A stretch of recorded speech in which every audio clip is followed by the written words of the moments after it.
ஒரு பொண்ணு கல்யாணம் பண்ணி கொடுத்து 2 மாசத்துல அந்த கல்யாணம் பண்ணி போன வீட்டில் நடந்த கொடுமைகள்னால தன்னோட உயிரை தானே எடுத்துக்கிட்ட சம்பவத்தை பற்றினது தான் இந்த வீடியோ. ஆக்சுவலாக அந்த இன்சிடெண்ட் பற்றி கிடையாது இந்த வீடியோ. அந்த இன்சிடெண்ட் நடந்ததுக்கப்புறமா அதை பற்றி நிறைய பேர் வந்து யூடியூப்பில் வந்து வீடியோ போட்டிருக்காங்க. லைக் பொண்ணுங்க வந்து ரொம்ப தைரியமாக இருக்கணும், பொண்ணுங்களோட பேரண்ட்ஸ் வந்து நீங்கள் பணம் காசு சொத்தை பார்த்து கல்யாணம் பண்ணி கொடுக்காம நல்ல குடும்பமாக நல்ல பையனாக கேரக்டர் பார்த்து கல்யாணம் பண்ணி கொடுங்க, சொத்து பார்த்து கல்யாணம் பண்ணி கொடுத்தா இந்த மாதிரி தான் ஆகும், பொண்ணுங்க வந்து தைரியமாக பேசணும், இந்த மாதிரி வந்து நான் நிறைய வீடியோ பார்க்குறேன். But do you really think பொண்ணுங்களோட அப்பா அம்மா வந்து சொத்து பத்து மட்டும் தான் பார்க்குறாங்க, கேரக்டர் பார்க்குறதில்ல அப்படின்னு உண்மையிலே நீங்கள் நினைக்கிறீங்களா? ஏன்னா வந்து அவ்வளோ கஷ்டப்பட்டு உயிராக நினச்சி வளர்க்குற ஒரு பொண்ணை வந்து ஒருத்தவங்க கையில் பிடிச்சி கொடுக்குறப்ப கண்டிப்பாக வந்து அந்த குடும்பம் நல்ல குடும்பமாக நல்ல பையனாக கடைசி வரைக்கும் வந்து நம்ம பொண்ணை நல்லா வச்சு பார்த்துப்பாங்களாங்கிறது தான் மெயினாக வந்து பார்ப்பாங்க. சொத்து பத்தெல்லாம் வந்து செகண்டரி தான், அதெல்லாம் வந்து ரொம்ப கம்மியான பர்சன்டேஜ் பீப்புள்ஸ் தான் வந்து பார்க்குறாங்க.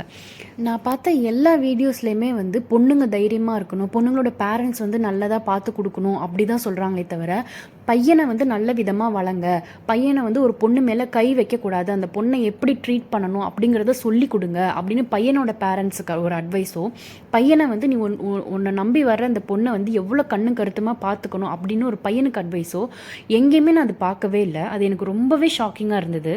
நான் ஏன் வந்து இதை சொல்கிறேன் அப்படின்னா, எந்த பொண்ணோட பேரண்ட்ஸும் எந்த பொண்ணுமே வந்து இவங்க இப்படி தான் அப்படின்னு தெரிஞ்சே போய் விழறது கிடையாது.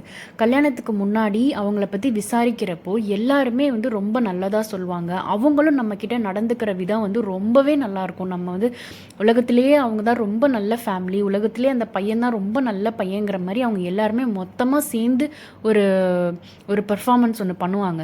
அதில் வந்து பொண்ணு சைடில் உள்ளவங்க வந்து ஏமாந்து விழுறது தான் அது. இதை நீங்கள் எப்படி வந்து நம்புவீங்க? இதை எப்படி வந்து நீங்கள் அவங்க உண்மையிலே வந்து அவங்க நடந்துக்கிறதெல்லாம் இதுதான் உண்மை அப்படின்னு நீங்கள் உங்களால் எப்படி நம்ப முடியும்? கூட இருந்து பார்த்தா மட்டும்தான் தெரியும்.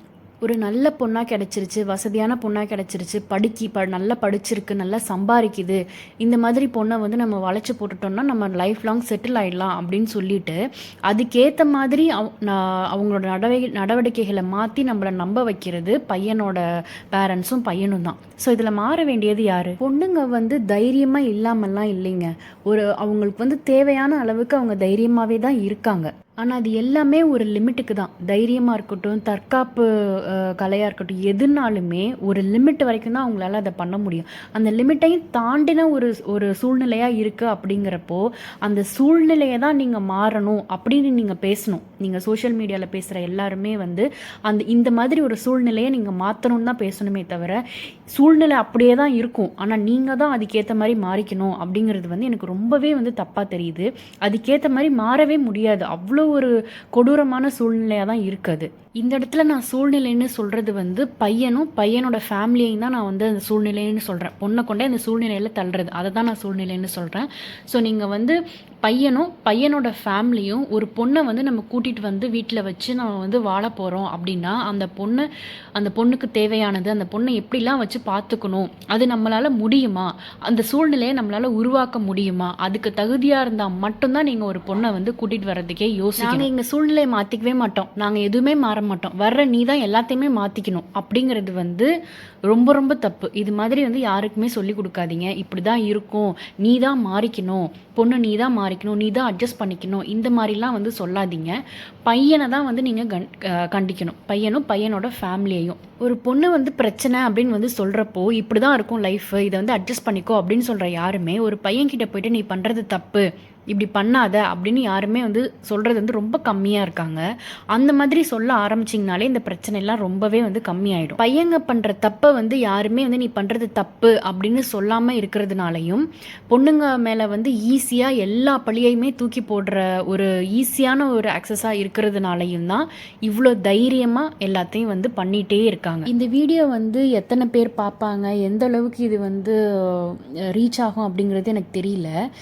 பட் ரொம்ப மினிமமான அமௌண்ட்டில் நீங்கள் பீப்புள் பார்த்தா கூட அவங்களுக்கு இது ஒரு சேஞ்சாக இருக்கணும் அப்படின்னு நான் வந்து நினைக்கிறேன். இந்த மாதிரி தான் இருப்பாங்க, நீ தான் மாறிக்கணும், நீ தான் தைரியமாக இருக்கணும், நீ தான் எல்லாத்தையும் வெளியில் எடுத்து சொல்லணும் அப்படின்னு சொல்கிறது வந்து எனக்கு எப்படி இருக்குன்னா, முன்னாடி ரேப்லாம் வந்து நடக்கிறப்போ என்ன வந்து சொன்னாங்க, நீங்கள் வந்து ஷால் ஒழுங்காக போட மாட்டேங்கிறீங்க, ட்ரெஸ் ஒழுங்காக போட மாட்டேங்கிறீங்க, நீங்கள் நடந்துக்கிறது ஒழுங்காக நடந்துக்க மாட்டேங்கிறீங்க, வெளியில் வந்து சிரிக்கிறீங்க, அப்படி இப்படின்னு என்னென்னமோ சொன்னாங்க. இதனால தான் வந்து ரேப் நடக்குது அப்படின்னு.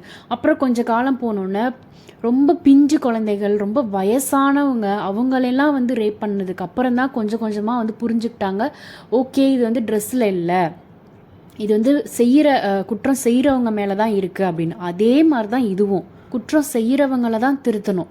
இந்த மாதிரி செய்யாத தப்பு அப்படின்னு சொல்லிட்டு குற்றம் செய்கிறவங்களெல்லாம் எதுவுமே சொல்லாமல் விட்டுட்டு குற்றம் செய்கிறாங்களா நீ தைரியமாக இரு அப்படின்னு சொல்கிறது எந்த அளவுக்கு அஃப்கோர்ஸ் தைரியமாக இருக்கணும் தான்.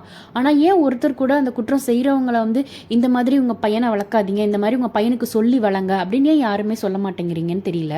அதே மாதிரி நிறைய பையனை பெற்ற அம்மாக்கள் வந்து அந்த பையன் என்ன தப்பு செஞ்சாலும் அந்த பையனுக்கு தான் சப்போர்ட் பண்ணி பேசுகிறாங்க. இது வந்து எப்படின்னு எனக்கு எந்த விதத்தில் யோசித்தாலுமே என்னால் அது ஏற்றுக்கவே முடியல. ஏன்னா அவங்களும் ஒரு பொண்ணு தான், அதை எப்படி அவங்களால ஏற்றுக்க முடியுதுன்னு தெரில. என்ன தான் பையனாக இருந்தாலும் நீ செய்கிறது தப்பு அப்படின்னு எந்த தாய் சொல்கிறாங்களோ அவங்க தான் உண்மையான தாய். ஸோ பையனை பெற்ற அப்பா அம்மா உங்கள் பையன் வந்து தப்பு பண்ணுறாங்க அப்படின்னா இது தப்புப்பா, இது மாதிரி பண்ணக்கூடாது அப்படின்னு சொல்லி கண்டிங்க. சில விஷயங்கள்லாம் பண்ணக்கூடாது, ஒழுக்கமாக இருக்கணும் அப்படிங்கிறதுக்காக தான் நம்ம வந்து மனுஷ பிறவியை எடுத்திருக்கோம். இல்லைனா மிருகப்பிறவி எடுத்துருக்கலாம். எப்படி அசிங்கமாக என்ன அசிங்கம் வேணால் பண்ணிக்கலாம், என்ன தப்பு வேணால் பண்ணிக்கலாம் அப்படின்னா நம்ம மிருகமாக பிறந்திருக்கலாம்.